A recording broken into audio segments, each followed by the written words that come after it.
I'm Holly, the food editor at Sous Chef, and I am delighted to welcome Claire Thomson to the Sous Chef kitchen. Thanks, Claire Holly. of 5 o'clock apron on Instagram.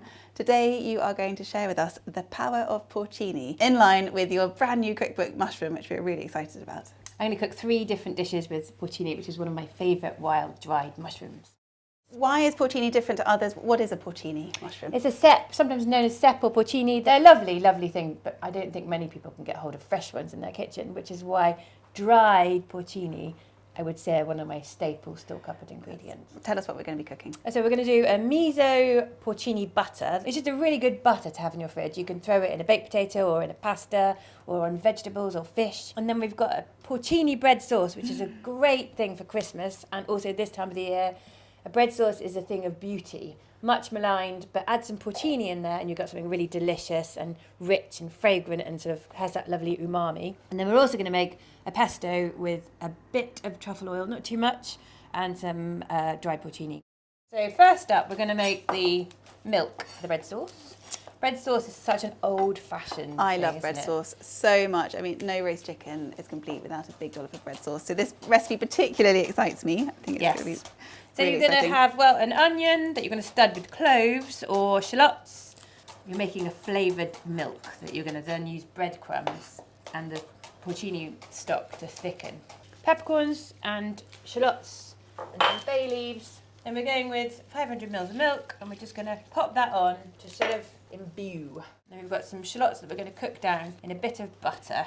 So we've got this lovely amount. We're doing loads of porcini because we've got 3 porcini recipes. The liquid's just delicious to Really smell. good smell. It's rich and sweet and nutty, isn't it? It's so smoky, is it? Yeah, Yeah, it's delicious. really, really gorgeous. So I've got about 2 tablespoons of this that I'm chopping up. I'm going to throw this in with the onions and the butter, which is sweating for my bread sauce. And I'm going to put a bit more of that liquid in the milk. And now we've got the milk with the shallots, the bay, the white pepper, and a pinch of cloves. I love cloves. It's such a good smell. That's all cooking. Right, now we're going to make the pesto. So we've got some pine nuts here, which I'm going to lightly toast, and there's a special place in hell where people go where they burn their pine nuts. So I've got garlic. We're just making, everyone, knows about pesto really, but putting some porcini in and a bit of truffle oil really elevates it. Yeah, lovely. Right, I've got this beautiful pestle and mortar. This is so gorgeous. I'm going to bash this. You can do this in a small food processor and make pesto. Do you know what I mean? Bit of salt in there too. Now I'm going to use a bit of the porcini in my pesto. So I've got this garlic porcini lovely paste going down. Get my pine nuts out. Just giving them a bit of a toast because they're going to be nicer. Great. Just makes them a bit sweeter, a bit more nutty. I don't, I'll be honest, make pesto by hand at home in a pestle and mortar because I've got 3 kids and they love pesto. So I just throw it in a mini food processor, but I quite like making it like this by hand. Look, that's really come together into a beautiful paste. Yes. Bit of olive oil. Should we get some water on for the pasta? Yes, I will get a pan of I've water got lovely for the pasta. picked basil here. And I'm just bashing this to a coarse paste. And then when I've got it where I want it to be, I'm going to drizzle in olive oil and add the parmesan last. It can take loads of basil. You don't need a specific recipe to make this pesto. You just need to know about how to achieve what it is that you're looking for. Right, that's that. I've got parmesan here. And I'm going to need a little bit of truffle oil because a little goes a long way. You just need to be conscious of the fact it's very pervasive. 1/4 teaspoon, if that.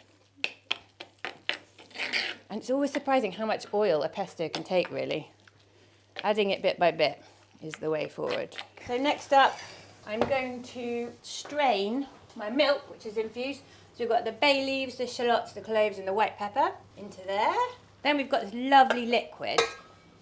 We've got breadcrumbs. Just add enough, and I'm just going to cook it till it gets the right thickness. And I can always add more. I'm putting that in there. Now we're going to make this miso butter.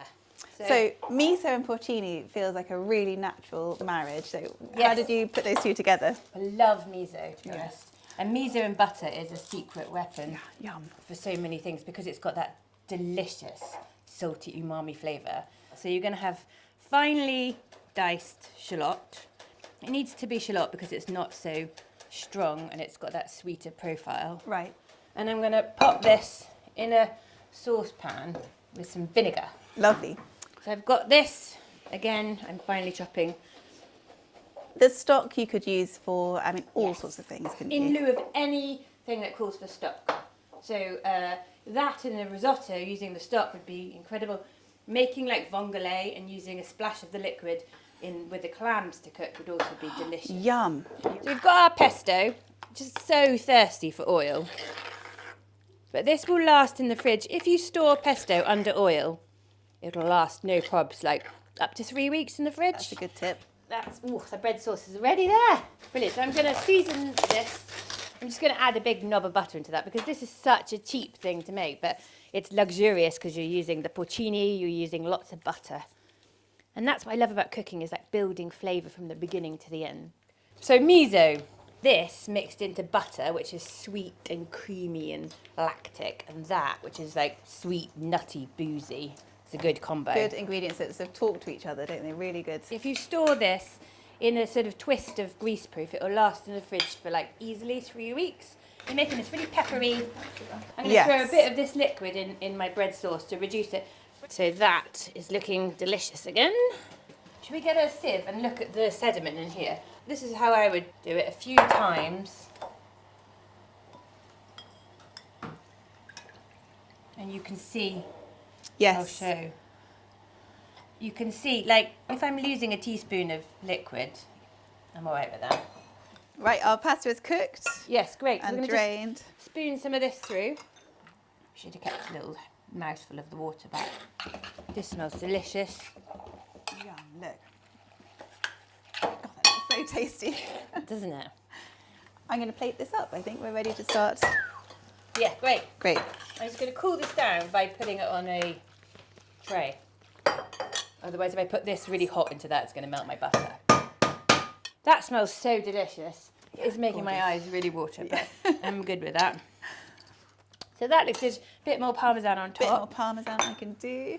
Let's get that a Sorry bit for cool. leaning over. That's cool. Right. And I'm going to So get we- our potatoes in I'll the get oven. them. Potatoes in the oven. So this in a baked potato is outrageously good. I can't wait. As it gets cool, it thickens up a bit. So it depends on how loose or thick you want your bread sauce, really. And if you wanted a smoother bread sauce, you could blitz the porcini and the shallots, but I quite like it like that. And we did use fairly Oh rustic. gosh, that looks so gorgeous. Yeah, it's good, isn't it? These are going to look really good. Oh, really hot, steaming from the oven. I love a baked potato. So that's cool now, and I can throw all this in my butter. That's looking incredible. And it smells so good. Fingers, the most useful tool as a chef. And then, Oh, that looks so delicious. so store this leftover butter as a butter round. Put it like this.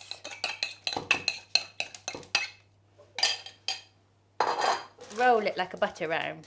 And then twist in opposite It direction. looks so clever. Tighten it up. Great. And then put that in the fridge. And then you've got butter slices of miso Tell you porcini what, butter. if someone gave that to me as a Christmas present, I Yes. would be so delighted. Yes. That was so delicious. Thank you, Claire. I really, really enjoyed it. I learnt a lot. And so here we have our porcini bread sauce, Yes. our porcini pesto, and the star of the show in my eyes, the miso mushroom butter, which is completely delicious. With stuff for the fridge. My Christmas present. Yes.